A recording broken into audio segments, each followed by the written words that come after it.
నిజానికి కరప్షన్ అంటే ఏంటి? రేవంత్ రెడ్డి చేసింది కరప్షన్. రెడ్ హ్యాండెడ్గా ఒక వ్యక్తికి లంచం ఇస్తూ నువ్వు పలాని విధంగా ఓటేయాలని చెప్పి 50 లక్షల రూపాయల బ్యాగ్తో దొరికిండు. ఇవాళ తెలంగాణలో ఎవడన్నా బ్యాగ్ కొనుక్కోవాలంటే భయపడుతున్నాడు. నన్ను కూడా రేవంత్ రెడ్డి అంటారేమో అని. ఇది పరిస్థితి ఉన్నది.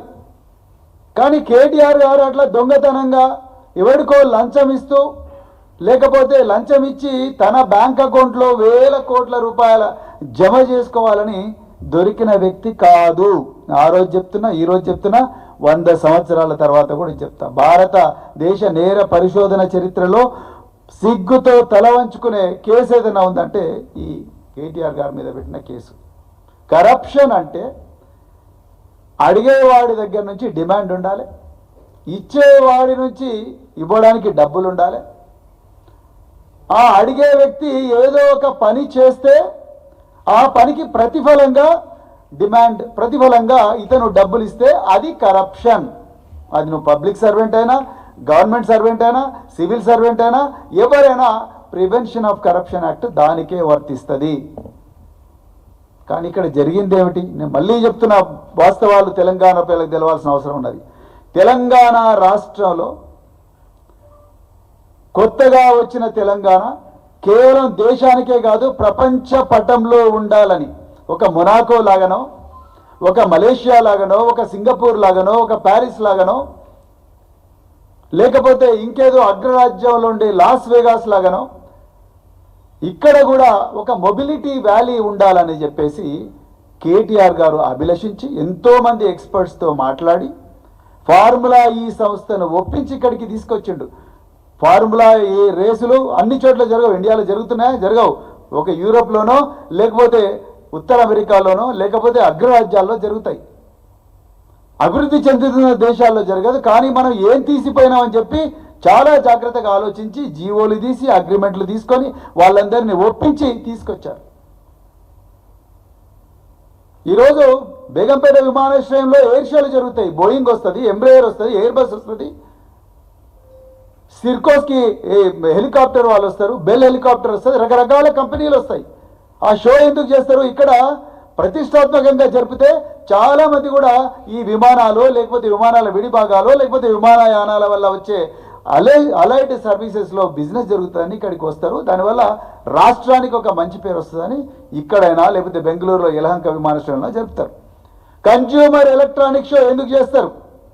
పోటీ పడతాయి. నేను ఇవి లాస్ వేగాస్లో చేస్తా, లేకపోతే షాంఘైలో చేస్తా అని రకరకాల వ్యక్తులు పోటీ పడతారు. సియోల్లో చేస్తానో, లేకపోతే జపాన్లో టోక్యోలో చేస్తానని పోటీ పడతారు. ఎందుకు అంటే ఆ రాష్ట్రంలో చేస్తే సెల్ ఫోన్లు కానీ, లేకపోతే టీవీలు కానీ, కెమెరాలు కానీ, లేకపోతే ఇంకా రకరకాల ఎలక్ట్రానిక్ గ్యాడ్జెట్స్ కానీ ఇవన్నీ కూడా కొనుక్కోవడానికి లక్షలాది మంది వస్తారు. ఇక్కడి నుంచి స్థానిక సంస్థలకు, స్థానిక మున్సిపాలిటీస్కు, స్థానిక వ్యాపారస్తులందరికీ లాభం జరుగుతుంది.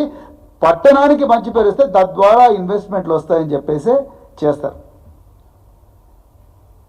కానీ కేటీఆర్ గారు మరి తెలంగాణ కేవలం ఇలా ఎలక్ట్రిక్ మొబిలిటీ అంటే ఈ క్లైమేట్ చేంజ్ జరుగుతున్న ఈ క్రమంలో, భూగోళానికి ప్రమాదం పొంచి ఉన్న ఈ తరుణంలో పెట్రోలు, డీజిల్ వాడకం తగ్గించి ఎలక్ట్రిక్ ఎనర్జీ పెద్దగా మరి ప్రమోట్ చేయాలనుకుంటున్న ఈ తరంలో చైనా మనకందరికన్నా కూడా ముందు వరుసలో ఉంది.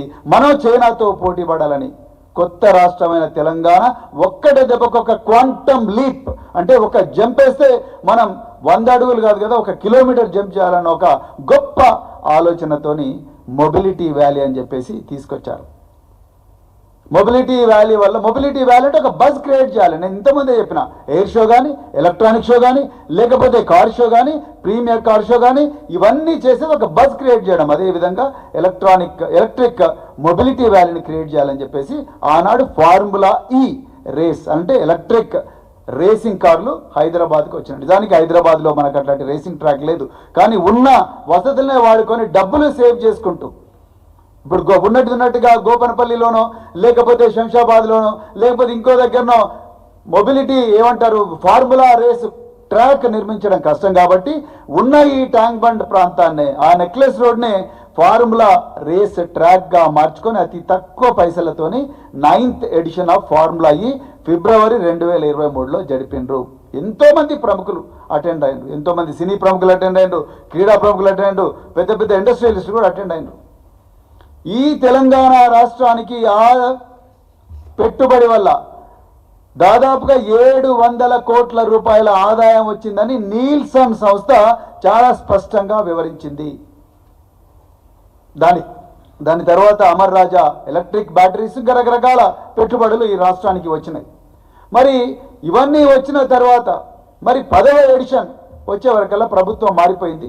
మరి ఆ ఫార్ములా ఈ సంస్థ ప్రతినిధులు రేవంత్ రెడ్డి గారి దగ్గరికి వచ్చి మరి కంటిన్యూ చేద్దామంటే అర్ధాంతరంగా రేవంత్ రెడ్డి మధ్యలో డిస్కషన్ ఏం జరిగిందో రేవంత్ రెడ్డికే తెలుసు, వాళ్ళకే తెలుసు.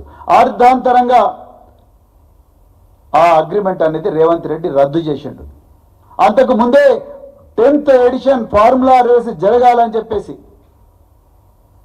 40 కోట్ల రూపాయలు అఫీషియల్ హెచ్ఎండిఏ అకౌంట్ నుండి ఫార్ములా ఈ అకౌంట్కు ట్రాన్స్ఫర్ చేయడం జరిగింది. నేను ఎందుకు ఈ మాట చెప్తున్నా అంటే ఇది Indian overseas bank, reserve bank of India కింద ఉంటుంది. మనీ పంపించింది గవర్నమెంట్ ఏజెన్సీ. కేటీఆర్ గారు ఇదే పత్రికా సమావేశంలో దేశంలో ఏ మంత్రి చేయని సాహసం కేటీఆర్ గారు చేశారు. నేను మళ్ళీ చెప్తున్నాను, వేరే ఎవరైనా మంత్రి ఉంటే మాత్రం నాకు సంబంధం లేదు, ఆఫీసర్లు చేసిన అంటాను. నాకేం సంబంధం అంటుకో కాంగ్రెస్ వాళ్ళు కర్ణాటకలో అంటున్నారుగా, కర్ణాటకలో ఆర్సీబీ ఏమంటారు రాయల్ ఛాలెంజర్స్ బెంగళూరు స్టాంపీడ్లో పోలీసు కమిషనర్తో సహా 9 మంది పోలీసు అధికారులను సస్పెండ్ చేసిండ్రు. ఎవరు? సిద్ధరామయ్య, డికే శివకుమార్. పోలీసు కమిషనర్ అసే వద్దు, ఈ ర్యాలీ వద్దు నాయన, ఈ ర్యాలీ వల్ల ఇబ్బంది అవుతుంది, ఒక 5 రోజుల తర్వాత ర్యాలీ పెట్టుకుందామంటే